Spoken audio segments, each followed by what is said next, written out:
welcome, Chris and Precht for today's Jessen lecture. Precht's work, or their office, is astonishingly well known in a very short time, and I think what they both offer is a new model of an architecture practice. I think for a new, or they became a spokesperson for new generation of architects, for their drive for actually the most opportunistic part of it, actually through architectural design, for putting design principles and actually new innovative solutions first. And this is how primarily their work speaks. So I think just to quote, the message stands for itself. It's now on us, young creators worldwide, to change course and create the future we want to live in. I think it stands very much for new generation or new approach in architecture. Was exemplary, actually, for people who really, again, have a new belief, you could even say, in ways how you could conduct architecture, how you could, in a way, renew how you can contribute through design to very challenging topics, especially climate crisis. Jessen started in 2013 with a group of our architects through architecture competitions. So very classical way, had the opportunity through talented design proposals, actually to win competitions in China and have their first commissions and build work, like for example the Hong Kong Museum of Fine Arts, which was well received in public. In 2017, they moved the office into the Alps. As they always say, like in a very remote location. I would disagree with that, because I think for minimum for tourists, it's one of the well-known areas in Europe, like the music area. But it's also, it shows. You need to keep that a secret. Also states is there's a new way of entanglement between like in hinterland or between like rural areas and actually like a metropolitan, like a global discourse in how we exchange actually knowledge. And what I'm also always astonished by that is how they really translated that in a new form of thinking projects and having a very direct, very transparent, very open actually approach to speak for a generation that's also grown up and lives with social media, and translate that actually in a way how you communicate, not only communicate, but actually develop a new way of design, which thinks buildings not anymore separated from a hinterland, from nature, from architecture, or agriculture, but interested in a way of architecture that merges both and approaches new ways for thinking about the city and in a way nature. In now like 4 years, when they are located in the middle of the Alps, they designed over 130 projects, which translates to one project every second week, and from which they realized 40 projects. Meanwhile, across the globe, also completely globally, it's just 2 continents missing still on the list. Their work ranges from speculative urban proposals to innovations in reinventing actually the high-rise topology over the arcades of Toronto T Towers, coining actually in theoretical terms like architecture, like a new way of integrating nature to buildings, and also like highly innovative in ways of constructing and realized work like the bird, I think, which you will introduce. They are awarded also in new ways, I think, which speaks for the translation into kind of social media as a emerging firm of the year from the Architizer Awards, awarded as the best architectural startup in 2017, and frequently ranked now under the top 40 of the Scene's hot list for international architecture. So please welcome for today's lecture, Chris Precht, and showing me. Thank you, Daniel. My first question, can you hear me, or is the sound okay? Yeah, okay, perfect. I need to say thank you for the introduction, Daniel. Maybe one correction on this. I think the 130 projects is including the time we were in Beijing. Since we were in Austria, we actually took a much slower pace in what we are doing, and deliberately. I will talk a little bit about this, why we change a bit of pace, why we have now a smaller team, and so on. I just came back from the hospital. I think I was released 3 hours ago, so I'm still a bit woozy with painkillers, but maybe that's not a bad base for a lecture anyway. If I look a little bit down, it is because this one is one of the first lectures actually I wrote a little script for, because during the last days in hospital I had a bit of time to think what I would like to talk about. I didn't want to just go through some projects and talk about projects, because I did this quite often in lectures, and it becomes a bit redundant as many lectures are online anyways. So I was thinking a little bit what I really would love to talk about. And I mean, this is mainly for students, and I think I myself feel almost as well like a student still. I think our work, or the way we are working here in the mountain, reminds me a lot on my time when I was in university. And I still, I think, share a lot of those, passion on one hand for architecture, but also a lot of fear, not being good enough, or not getting not knowing what happens in the next years. And I think a lot of people actually share that. And I want to start the lecture with not many slides, but more to talk a bit about maybe this passion we have on one hand as students, as young architects, to create something, but also this kind of drive that architecture has that sometimes lowers this motivation and passion, and this sense of wandering we once had when we were younger. And I talked I think last week with a colleague of mine who said that he now quits with architecture. He's done with it.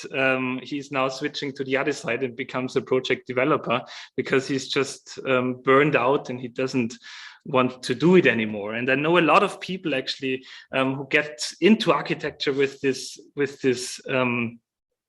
passion, but somehow this is fading then once starting to work. And I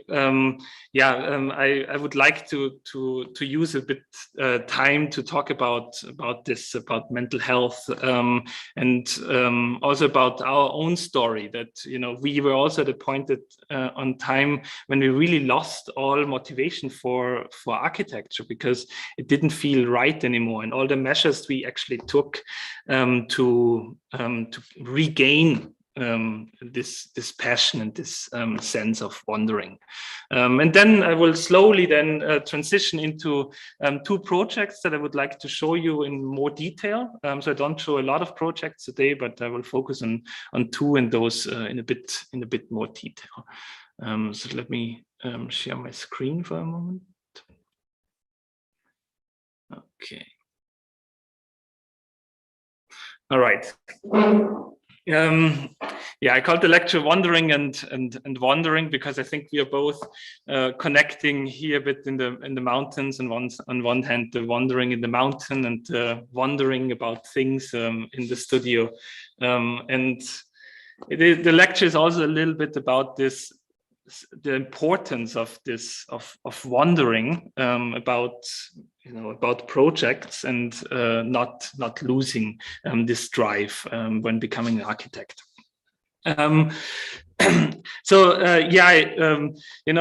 maybe today is a from my side at least, it's a very honest, I think, conversation about the passion, in architecture, the passion to create, but also the compromises we have to take, and this fear of not being good enough that a lot of us creatives, I think, also share.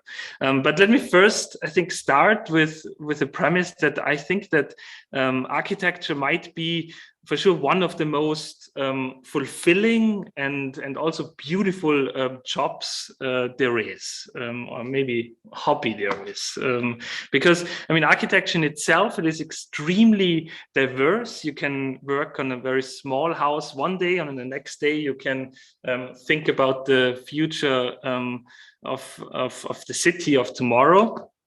And it's extremely diverse. And I think also creativity now has a much wider playing field. And this playing field becomes wider and wider with each day, because for example, for example, rapid prototyping coming into architecture, the designing part of architecture and the building part of architecture become much closer together, and the architect itself becomes much more responsible throughout this whole process of a project. Also, with new tools, new niches are coming out, and also jewelry and fashion, and there are a lot of new niches in architecture that widen this playing field for architects. And there's now also virtual architecture, and in the future I think NFTs will play a major role in being an architect, and there will be whole offices just directing into this direction. So there is a lot of widening of the playing field of architecture, which makes it a really wonderful job, and a very a great time actually of being an architect. But I think architecture is also important. I think that architects have a very unique skill set. I think we are trained to combine business with creativity. Or we are also trained to combine history with future visions, and also we are trained to combine craftsmanship with cutting-edge technology. So we are somehow strategic dreamers, and I think this is a very good skill set. And if we make use of that in a right way, I think architects also become a very important pillars for creating a more ecological future. So I think on this hand, that architecture is very fulfilling and valuable, and I think that's a great premise to start with. But however, I also hear from a lot of people that architecture also is frustrating, mentally very challenging, very tiring. Sometimes the working conditions are sometimes not the best. And I do on Instagram sometimes these Let's Talk Arc sessions with young creatives, and we talk about the business of architecture and architecture itself, about the process and about design. And there are many messages about that people can't find their way in architecture. They are somehow stuck. They don't want to go on with it. But being this really beautiful profession, actually this passion through the time becoming an architect should actually increase, because once you're out of university, then the time comes where you actually put your ideas into reality, and this should be much more fulfilling than even being a student. So it's very weird that there are these kind of discrepancies and noises in architecture. And we often feel that we work a lot, but the impact we actually create with the work is somehow not enough, and this lets a lot of this passion a bit fading out.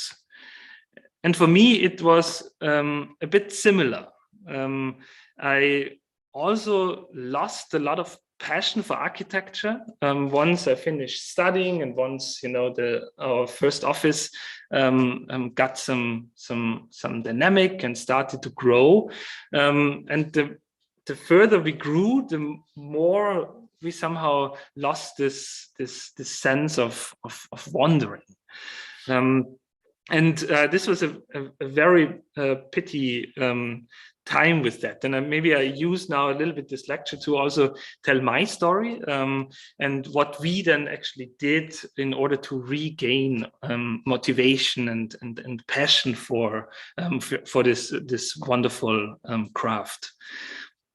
I also want to say to that this is really a personal experience from me. So this is not a how-to guide or so for everyone. This somehow worked for us, but maybe you can also find something in the story about our office that might help you with your path as as a student and as an architect.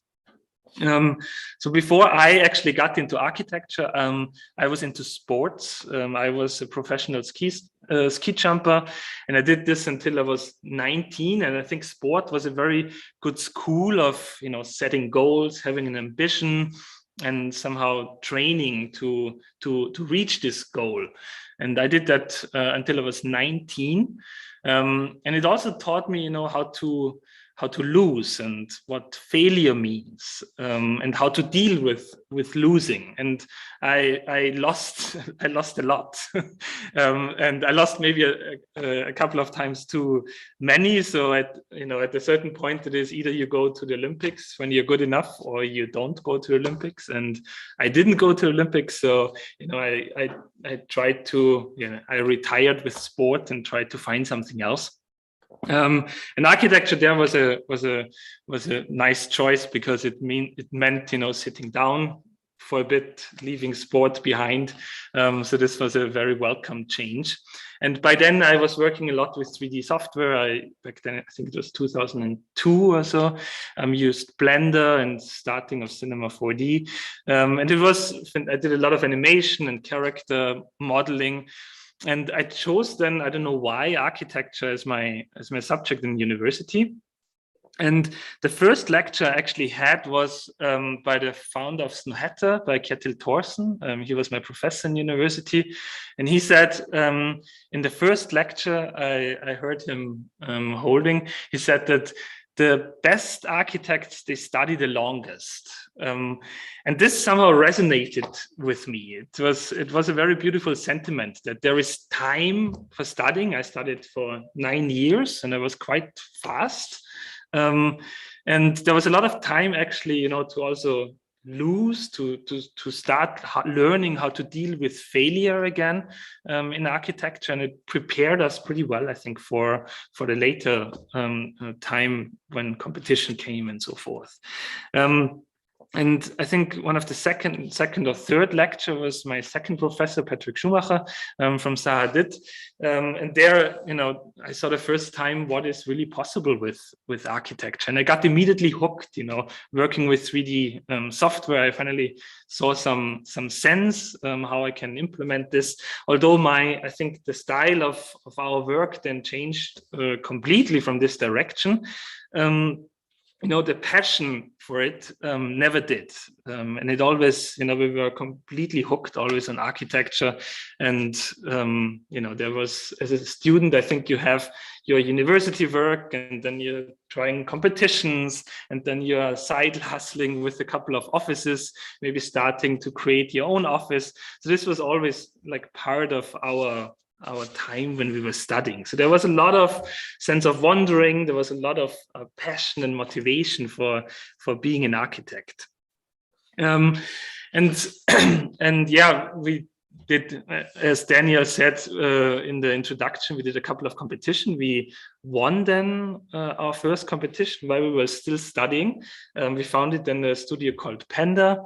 And after graduating, we moved directly to Beijing because most of the projects were there, and most of our work actually also happened in China. My wife is Chinese, so there was always a connection to China, and there were much more possibilities than there would have been here in Austria. And so, you know, our first office then started to grow. We won some prizes. Actually, now I think prizes are not really important. I think you mainly win them for your mothers to be proud of you, because otherwise they are not, you know, sometimes parents don't really understand what you're working on or why you're putting so much time in there. But when you can tell them, oh, yeah, you know, we won the Emerging Architect of the Year award, then this means something to her, and they give her a little bit of reason to actually brag about you. So this was nice. You know, we won a couple of prizes. And we got a bit of a wider platform. And the more opportunity came, I felt that the more distracted we got. So, you know, we almost felt like this dog from this Pixar movie Up that is always looking for squirrels and is always distracting and forgetting what he was doing, and always trying to find new opportunities there. And somehow, like looking back at this time, it felt a little bit like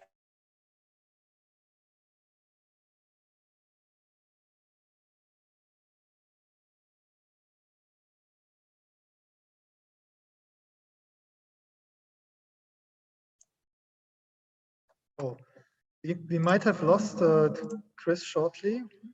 Maybe some internet connection problems. And let's wait till he reconnects. We will reach out to him. Like, okay.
Sorry, guys.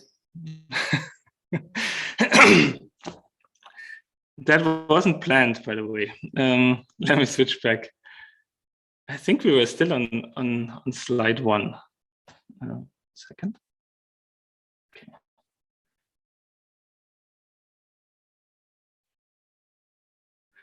Okay. Okay, sorry for that. Weird day today. And then, yeah, somehow our office grew then, and we had 15 people. And the pressure with it also grows. You know, the pressure grows for yourself to grow up, to be more professional. And by the time we actually didn't have any idea how to grow, we just, you know, hired more people to work on more projects. But actually, when you're a size of 15 to 20 people, you need to hire outside of the architectural pool, and you know, it needs managers and all of the stuff that actually architects don't necessarily want to deal with. So I ended up to do a lot of, you know, writing emails, doing meetings, and all of this stuff that I'm actually not interested. And I felt that I became much more disconnected to the projects we were working on. And this was, yeah, this was a bit of a pity. I really enjoy, working in 3D, rendering, developing a project on a computer, but I don't enjoy meeting clients or I don't know, writing contracts and so forth. So, over some time, I think that just came too much work, and I think Faye and me, we completely burned out, and we felt a little bit like this hamster in a hamster wheel, working a lot with a lot of heavy backpack of responsibilities with a big team and a lot of computers and a lot of software to be paid every month, but not really enjoying the process of the work. So architecture didn't feel simple anymore, and it lost a little bit this sense of wondering. So between ourselves, then between Faye and me, we knew that we have to change something. And then we said, okay, if we change, then we change completely. And we then moved, and we didn't move to any city. We also didn't move to a village. We really moved as far away from everything as somehow possible. And this felt on one hand really freeing, but on the other hand, this one was always a really difficult move, because like 2 weeks ago, we had clients, we had a team, we had really interesting projects, and now we were sitting on our kitchen table with 2 laptops, and we're thinking, what the hell did we do? So somehow this quest to find our sanity seemed in this moment completely insane. But we somehow were fighting through it, and although we didn't earn so much back then, we also didn't need much, because we had our small house, we had a garden, we liked to grow our own food, and we were pretty self-sufficient and independent. And with that feeling, also this passion for architecture, or the passion to work again on projects, really grow. It somehow felt easy, and it felt right in a way. And we knew for ourselves that we wanted to create, if we create again an office or a bit of a larger structure, we knew that we wanted to create an office that surrounds itself around having a very healthy work-life balance, being responsible to our health, but also the health of our employees. And somehow, when we started again to work on projects, I will show you 2 of the projects that were very early on once we moved back. Both of those projects are self-initiated projects, so they started without having a client. When we moved back, we immediately said no to all competitions. We didn't want to do competitions anymore, but rather spend our time on self-initiate projects that we find might be important, an important kind of Lego piece in the future. And might come back as an important project where architecture might go into. And so in the beginning, when the weather was good, we tried to go on mountains and hiking and ski touring and so forth. And when the weather was not good, then we had some time to work on some architectural project. I mean, it's not really like this, but we tried to build it up as a kind of a balance between the wandering, the hiking in the mountains, and also the wandering in the office. So having really those 2 things of being mindful in both ways as a forefront for our office. Yeah, and then slowly our work grew. We took out the loan from the bank, and we built a little studio to our house. And and also our team grew, and we wanted from the beginning that if our team grows, we wanted to grow very carefully. So we are very careful who to hire, and we want to grow very responsible. I really hated this when working in offices, and there was this switch of people of hiring and firing, and so we would really like to build up our team as with core people who are here for long term, and find a home as well in our home. And now we are actually still a very small team. We are around 7 people. And yeah, we are still hiding in the mountains and work from here. Yeah, but the interesting part, so this is actually our table where, and our office space in the mountains.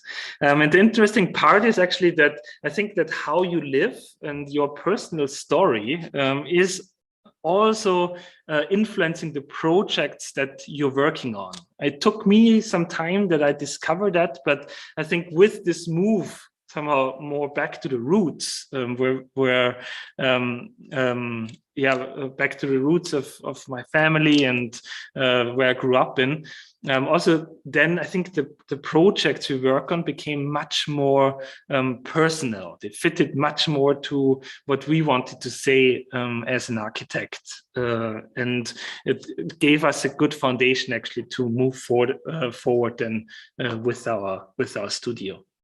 I've in the next step now, I would love to go through 2 of those projects. Actually, both of those projects are self-initiated. We started them without having a client, both of them. And I find this very freeing because you can start the project without any compromises. It's really, if you have a vision, you really can go in a direction. And I find this much better than, for example, doing competitions where you're producing a unique building for a unique site, for a unique client, and the chances of winning a competition are very small anyway, so it ends up in a drawer somewhere and you never open up the drawer again. But really developing, for example, a building system like this, like both projects I'm going to show you, and really spending years in research and development of a modular system like this, and then getting it to build. I think that has a bit of a more honest way a project goes. So, for example, for the first project I'm talking to is Precht. It's a treehouse. We work now since 3 years on, and actually a bit more than 3 years. We started this whole process. For the first 1.5 years, Precht was just in our imagination. We developed it a lot until we published it. Then it took another year or so until it went through bureaucracy, finding a client, going through bureaucracy, developing it, construction drawings, finding partners who can actually build it, and so forth. So it was a very, very long process until we got it built. And some of this part of the lecture, I would like to start with, once upon a time, because this project is really a bit of a fairy tale, not just a fairy tale for us to actually get it built, but also, this whole scenery where these tree houses are placed are a complete out of a fairy tale. It's mystical. It's a very beautiful area in Austria, in Styria. And also the main characters of this fairy tale are out from a story. So they are really characters from this story. And we also gave them a name. So this treehouse is called Precht. And once you're getting close to Precht, I think you're starting to interact with these kind of mystical characters, and you become by yourself a kind of a person in this little fairy tale. So this was somehow the idea to really create a project that could be a part of a kid's story, of somehow asking how would children actually see architecture, or how would our child in ourselves, I think every one of us has a child in us, how would this child actually design a building? And this was somehow the driving force. And I think if children somehow take, or if the children in us take the main driving force in a project, I think architecture becomes much more diverse and much more interesting. Because I think when you look these days into our city, there is not so much diversity to be found in. So everything is very rational. Everything is about profit and steered by an international style of a concrete skeleton with a cladding with a glass facade. So it's a very cheap building with a high profit. But I think if we remember back how we actually experienced as children our natural environment, I think we imagined much different buildings and much more interesting buildings. For example, this one was my child room. And my father was a carpenter, and he built this by himself for me. So this one, where the Mickey Mouse wallpaper is here in the background, this is actually a second wall, and behind that there is another slide, and there are compartments you can open, and a lot of stuff is hidden. And this place, it created so much sense of discovery and wanting to explore this space, that I guess that this always stuck with me. And this one also was the driving force in designing Bird, to really create a character that is interesting enough as a building that people want to discover it, that it becomes part, that people are somehow drawn by it, and it becomes part of the forest, and people are not just then drawn to this building, but also to the forest around it. And they are not just experiencing architecture, but also nature at the same time. And and I think once then we gave this building the name Bird. It was first just a working title, but I think it was probably the best decision we ever made in this project, because we called it always Bird, so it grew somehow also to us like a little, like a little brother or so. We are somehow raising, not just designing. And we also then talked in presentations towards the government. So this is Bird. We always gave him a name. We never said this building or the house or anything else. We always said Bird. And then the mayor and other governing officials, they also, starting to refer to this building as Bird. And, it also showed then that they created a personal connection to the building, because I think as government officials, sometimes it's pretty easy to say no to projects. But if you say no to a character, and you by that kill this character forever existing, you are somehow this evil, the evil part of the fairy tale. And I think none of the politicians actually wanted that. So we got all of the building permissions. This was actually a big surprise. It took us a while until everyone understood what this was. And this, it didn't have a conventional roof. It didn't have a conventional building, but we got the building permissions. So then it was somehow on us to really find the right partners that we can take this journey with. Sorry, my voice is somehow, I lose a bit my voice. A lot of my architectural colleagues actually said to me, so this building, Chris, is never buildable. You can't build it in wood. And it might have been true, I think, 3 years ago, this might have been true. With conventional wood building, this would not have been possible. I show you then a little some details that would have never been solved by conventional wood construction. So it needed some experts in wood building to really make this one happen. I think there are maybe 2 worldwide factories who can produce those bent cross-laminated timber panels. And one of them is in Austria. Austria itself has a long history in wood construction. All of CLT, for example, was invented in Austria, I think 30 or 40 years.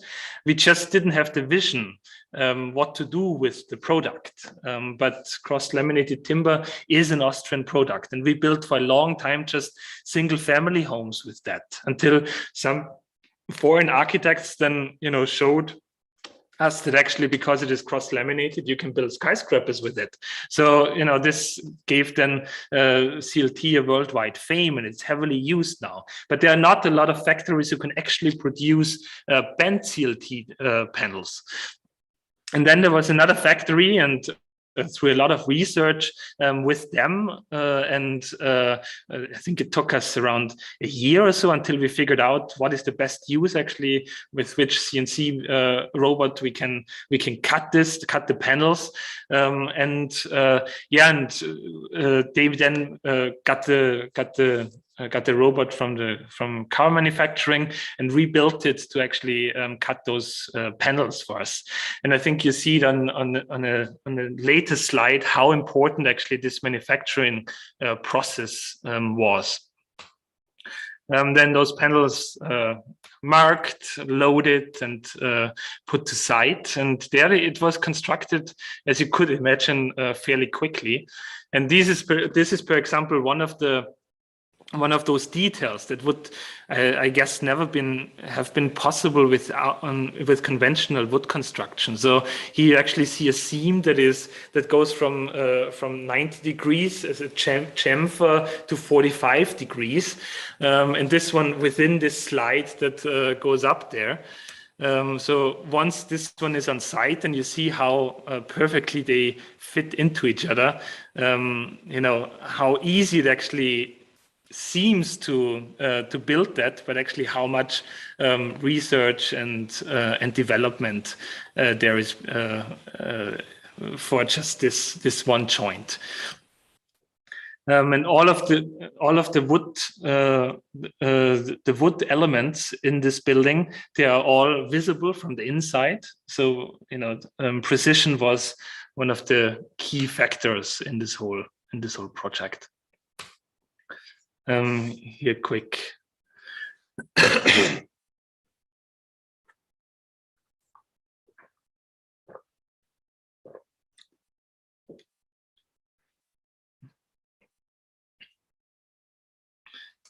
So it took the wood builder for the first bird, it took them around 6 days to build up.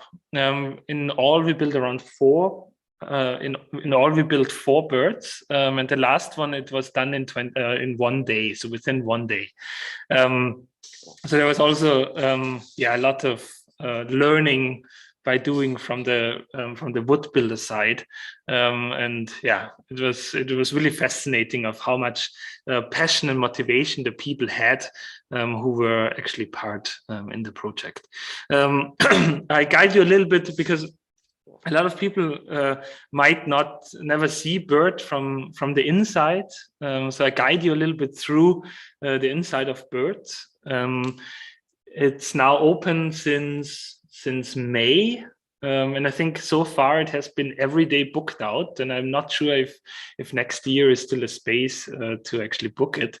It's quite successful, I think, because it is also this kind of quirky character standing in the forest, and it's also built to one of the best restaurants in Austria, so that might be also a factor why it's always booked out. But on the left side, you see a bit of a sketch through bird. So you enter on the On the lower area, then you have a toilet space and the bathroom within this within the inner core of the building. Yeah, you turn on your lights and you circle up further.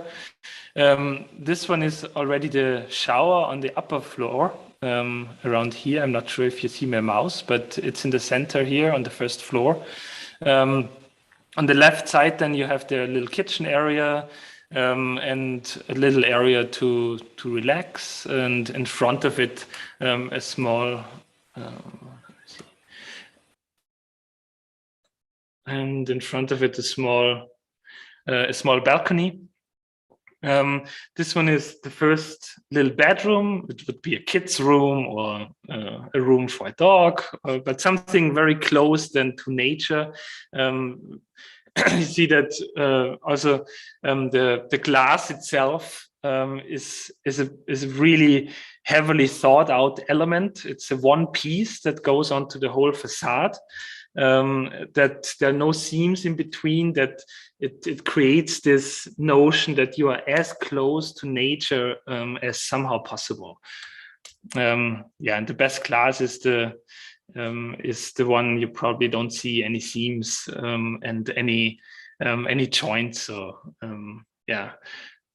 This one is also coming from Austria. So we worked really with a lot of regional experts and regional manufacturers. And then you circle up further, passing by the shower space, which is probably the highlight of the interior. And you circle up further then to the master bedroom. On the master bedroom, then there is a little working desk here on the so here it is actually from the view from the working desk. You can sit there on the working desk, and in front then there is a king size bed, which is as well as close to nature as somehow possible. Also from the materials, as you see, all of the wood elements are kept visible. But we added some parts so the inner core, for example, or this round sliding door that you see in the 3 panels. This one we made in fabric due to acoustical reasons. And also because it creates a very nice contrast between very haptic materials like the wood itself, but also very soft materials like as the fabric. Here our project architect Andy is opening the sliding door. So the sliding door comes in 3 pieces. The middle piece is covering the desk, and then you can walk out either through a sliding door to disconnect the sliding door left or right, and then you can having those 2 spaces also disconnected, so one can work while the other one is still sleeping in bed. Here this is actually from the main gathering area, where there's a little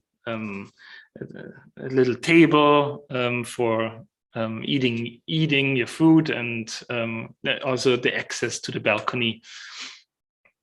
Also throughout Bird, we just worked with indirect lighting, which really pops then during the night. You see the master bedroom then from the outside, and I somehow also like to refer on this project back to my father, because he was a big inspiration actually. I just turn a bit the tone off, although the birds are really nice to listen to. He was a big inspiration actually for the wood building part and this sense of discovery and exploration. But my dad was also a pretty crazy climber, and he was climbing most of his stuff just free solo, without any security and without any ropes. It was just him in the mountains. And I remember my dad took his took his experiments to go to the Himalayas back in the day and climb some high mountain, 8,000 mountain like Cho-Yu or Nanga Parbat, and he always failed. And I remember that he once said that to have the biggest adventure, it doesn't necessarily need the biggest mountains to climb. So he has more adventure here on the smaller mountains in Austria if he climbs them without any security, without any ropes. Then he would climb, I don't know, an 8,000 with a lot of Sherpas and with oxygen masks and so. So, and I think the same is somehow true to architecture. I think it doesn't always need the biggest project. It doesn't always need the airports or the stadiums to make real innovation. I think sometimes, especially for young offices, there's these really small projects where every screw that goes into this project offers sometimes much more space for innovation and exploration. And the second project I also want to share, because this project becomes now again very prominent in our office, is the Farmhouse. We designed the Farmhouse as a kind of a very personal exploration, that when we moved back to Austria, we really got into gardening and eating our own, growing our own vegetable, harvesting, and being really part of this life cycle of nature and of food, and we somehow tried to combine those two. So food on one hand, and architecture on the other, and how actually they can benefit each other. That maybe it's a help for agriculture, and maybe it's a help for architecture as well. So maybe, agriculture makes architecture even more interesting, and vice versa. So they both have a positive benefit for each other. And yeah, sometimes I think architecture always was like this, that once we stopped being hunters and gatherers and we became settlers, then architecture and the food production always grow with each other. So whenever there were fields of crops, there were also the farms people lived in to actually farm the fields. And so we always knew where this was coming from, but through the invention of the railway and refrigeration and now chemistry, of course, like the process of growing our food always went further out to the countryside and further out of our minds. I think when we look now, about our diets, that now we have the highest peaks of obesity, and also, heart diseases and so forth, that is all related to the diet and to the food we are eating. And I would think that we don't know anymore where our food is coming from, and that we don't have a relation to how our food is cooked and how this magical plate of a dinner is landing on our table. It has an impact on that. So food is the new internet. I think, in the next 50 years, more food will be consumed than in the last 10,000 years combined. And 80% of this food is consumed in cities. And I think if, so much food is going to be consumed, and most of it is in city, I guess that also the city needs to be part of the production of food to make food again visible. So, this was somehow the thought that what we are doing here in our garden, that how can we actually transport that as well as a kind of a concept for a tower, also to the city. And it started with some little structures, triangular structures for refugees. Back then, there was a big refugee crisis with Syrian refugees in the middle of Europe. So we designed some shelters for refugees that are fully modular, that are easy to produce, easy to build up, and easy to grow then in size if their family comes with them and if they need more space. But it also gave them, as they were banned from the job market at first, it gave them as well a kind of a sense of responsibility to grow their own food, to maybe sell their food with the population here, and also get the first interaction with the first integration. So a lot of different structures then are possible in that, and this one took actually quite some time to develop all the modules, to develop the joints, how they are working together, how the watering system and so works within the structures. And it becomes then really interesting once you combine those thoughts and put this concept as well into a tower, and creating apartments on one hand, but also giving the opportunity for people to garden by themselves, to grow their own food on the other hand. And it has, of course, benefits for the building itself, because the greenery on the facade is shielding, gives a natural kind of buffer zone for the climate inside, but also it uses the sun again for growing food outside. So I think it can be a really a nice element that also has a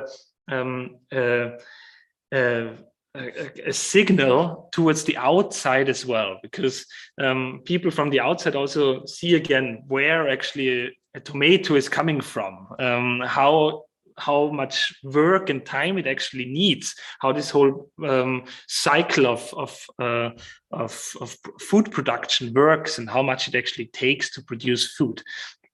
I mean, the building is really built up in this cycle of processes. That one process, one end product of a process is the starting point of another process. So, for example, all the food that is getting produced on the upper levels can be also sold in a farmer's market down there. Also, food waste in the building can be turned then in the basement through composting into new soil, and this one then can be again used upstairs to plant vegetables again. So we, then there came a part in this project where we actually published the whole project. We just threw it out there as an open source. We published a lot of details with it, how the building works and so forth, with for people as well to collaborate to develop it further and so.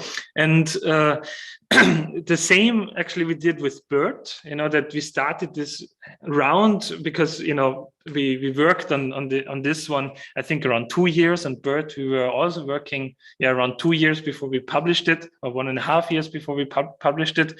So there it was really time then to find as well a client, and we thought, okay, we spent some time and money actually developing it, and maybe then through a round of publication we actually find people who actually dare to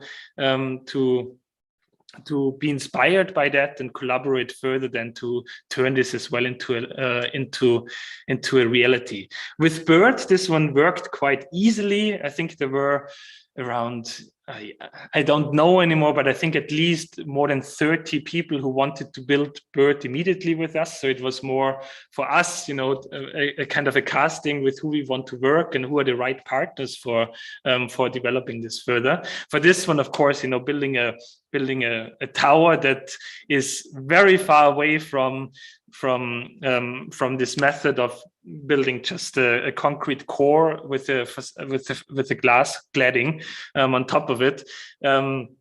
it takes much more convincing to do. But now we are in the process since half a year to developing this one further. We found a great partner for a project in Montreal and in Berlin. For the same partner. If you want to know more about this, there is a website called Hyperion.city. And there a lot of new collaborators come in, very good wood manufacturers, experts in for vertical gardening, experts for watering systems, for facade treatment, for wood construction, and so forth, are all now in the team. And next year the full development phase for the first towers is in full swing.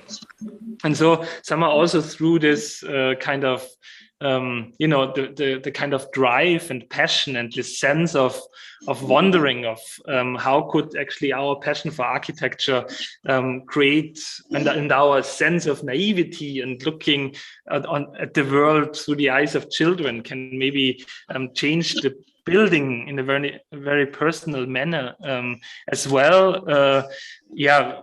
Kicked off somehow this process of creating something, and then it somehow finds its life by itself. And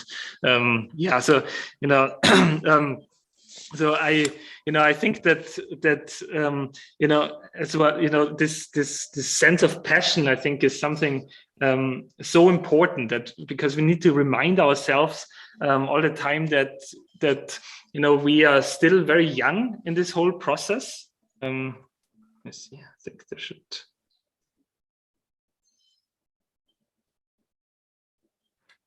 there should come some video. Anyway, the video is also online. But I think that we always need to remind ourselves that that the architecture as a profession is not a sprint, right? I think a lot of architects, they built their first buildings in their 60s. I think this is actually the prime in an architectural life, and I think until then it's just how can you keep your passion and your sense of wondering alive, that you also have this sense of motivation and passion when you're really old as an architect and experienced and in the prime of an architect. Because although there are now much more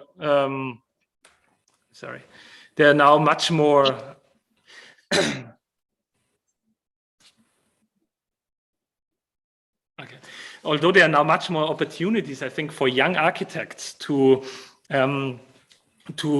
create work earlier because of all those niches and new ways architects can work.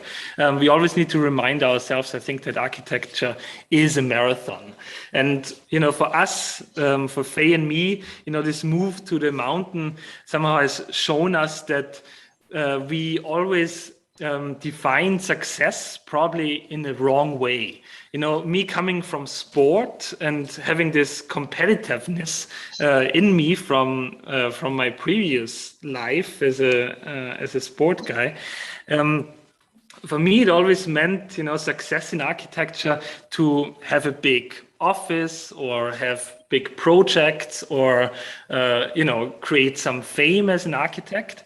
But I think through this move now, we saw that actually success for us is defined now much differently. I think we don't need to be the biggest architects or the most famous architects or necessarily rich architects, but I think we would like to be happy architects instead. And I think that, the last years, I think we built this foundation that we can be that as well in the future. So thank you for your attention.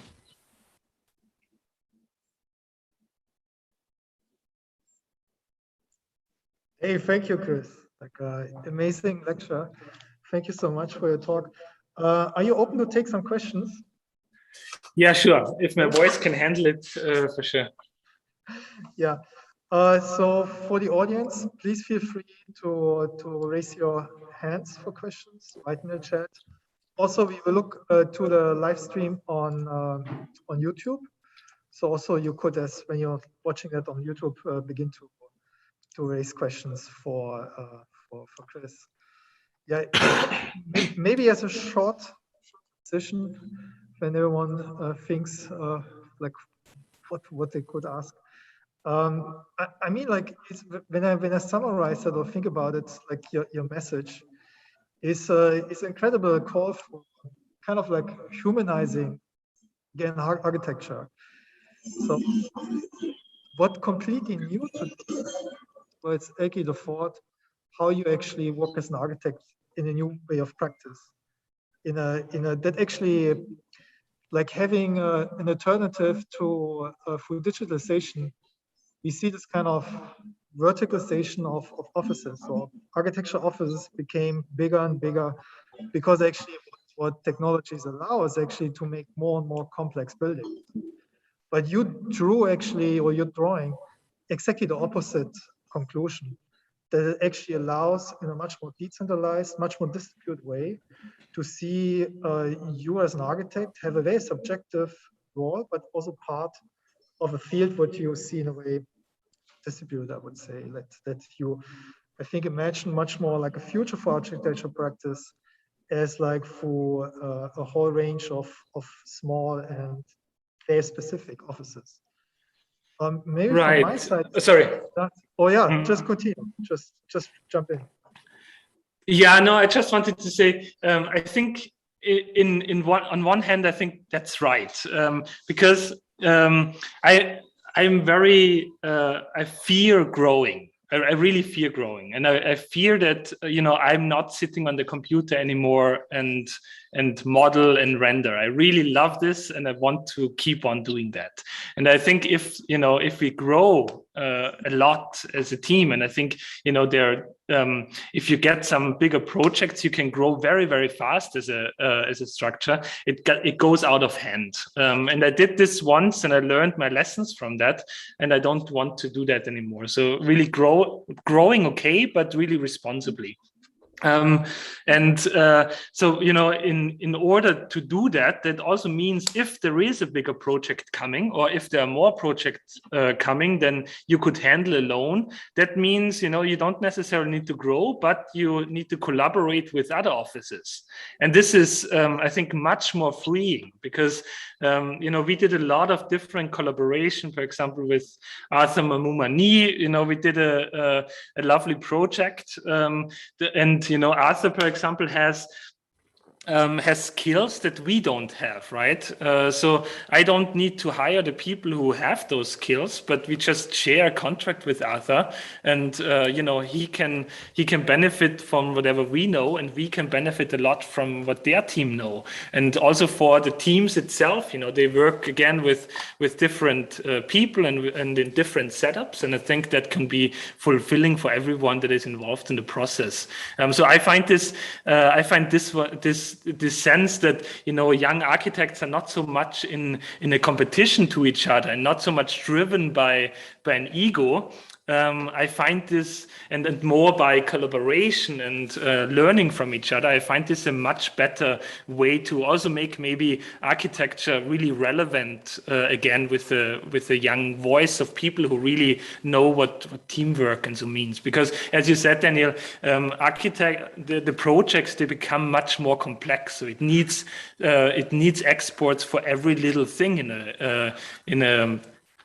the project. So and I think through collaboration you can get this much easier than hiring all those people by yourself. Thank you. So we have now already, like in the chat, you see like a whole range of questions already dropping in. Maybe to start with the first one from Charlie, who is also, you see him in the video, but I think it's too loud in this context to read that out. So I would maybe ask in his voice, how do you think the role of sustainability in architecture, so what architecture I think can contribute to this discourse on sustainability, besides the way learning as a student about engineering aspects or like technical aspects? Yeah, I have a bit of a problem with the term sustainability. I know what it means, right? It's most of the time this the measurable aspect of our world, right? Everything you can measure, be it energy, be it how much CO2 is consumed by using different materials and so forth. You can get a sense if a project is sustainable or if it's not sustainable. But I think that there are also intangible aspects of sustainability that are not so visible and cannot be measured so easily. That's probably where the engineering part stops and maybe the poetic part of a project comes in, the more emotional part of a project. For example, if you create something that speaks to a local culture or to something that people really can identify themselves with, a building probably stands much longer than, if it would be just a very sustainable engineered project. For example, if people farm with their hands in the farmhouse, let's say, right? And they create through this gardening a really special bond to the building. I think that they identify with the building, and if they identify with the building, they also maintain a building. And if they maintain a building, the building stays around for a longer time. And maybe there is also, through BERT, I think BERT can be measured by the materials, by the engineering part and so forth as either a very sustainable project or a not sustainable project. But I think there are also aspects that can be not so easily seen. For example, if the people, or let's say, if in the future 75% of people are living in the city, most of those people probably won't really see what nature looks like, what real nature looks like, not what a park looks like, but what, millions of years of evolution on a mountain, for example, look like. So maybe a building like BERT, draws them outside to the countryside and being really, at least for one day, one with nature. And, BERT is somehow a fairy tale, and maybe like a fairy tale or like a good fairy tale, it also has some educational value in this sense, right? And maybe once the people are then in nature, they really understand what is there to be worth protecting with their life in the city. So there are so many aspects about sustainability that are not easily seen or measured. And I think that maybe going back to the question, also the difference between the engineering part of a project and maybe the poetic part. A beautiful answer. Dylan, do you want to ask your question? Sure. Yeah, Chris, thank you for your talk today. That was really great. I was just curious about how a practice like yours that seems, especially from your earlier days, to have such a focus on sort of these speculative type projects, early on the competition entries, but then later these self-directed projects. How do you decide the balance of, projects like that versus more typical client-driven projects? How do you decide what balance is financially viable for your practice? Yeah, very, very good question. Financially viable is actually a bit of a difficult thing to answer, because we create these self-initiated projects to be one time a much better source of income than a conventional project would be. Because what we, for example, did with BERT is not necessarily we didn't create a building, but we rather created a product. Right, this product can be produced a lot of times if there are clients, and if we decide, okay, this is the route we want to go. So this one is fully developed, right, and it could be shipped anytime. So if there are clients, who wants to have them, they come then to the office and say, okay, I would like to have 2 bedrooms, a kitchen, and a living room. We have now the script to give them 5 different versions how this can look within the same meeting, and then they can pick one, and we can then tell them immediately how much it costs, how long it gets, how long it takes to get produced. So somehow this becomes a business model, right? But of course, this one also costs a lot of money to produce in the first place. So the first 2 years or so of development, you just put in without knowing that you're ever gonna get anything out. And I think this can just happen if you're a small office. I think this could happen if you're a very small office or if you're a very, very big office. I think then you can have a development team as well. But a firm that is somehow mid-sized, so I don't know, 10 to 100 people, I think wouldn't be able to afford that.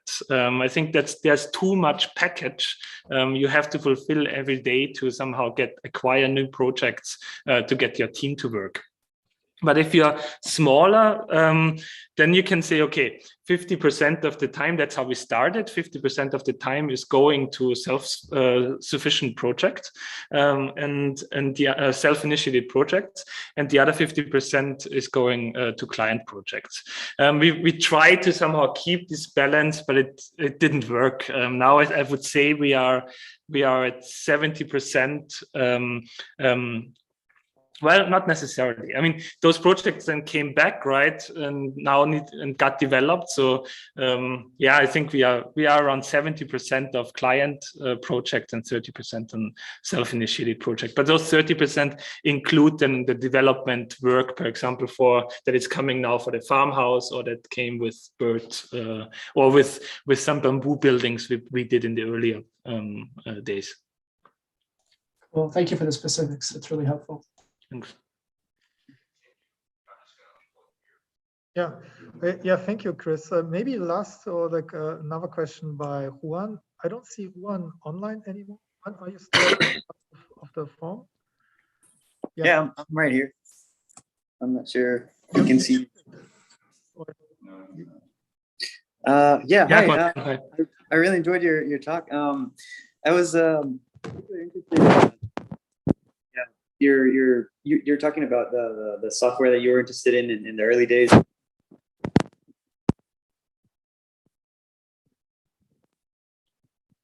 Sorry, I can't hear anymore. Oh, is it better now? Oh, no, it works. Yeah, no, it works. Yeah, just curious about your involvement with the software, and if you see it being possible to incorporate it into architecture. I know it's a free platform that a lot of people use on the periphery of the industry, and just curious if it informed your process, and if you can see the potential of that kind of tool to sort of challenge the conventional design approaches that we have towards architecture.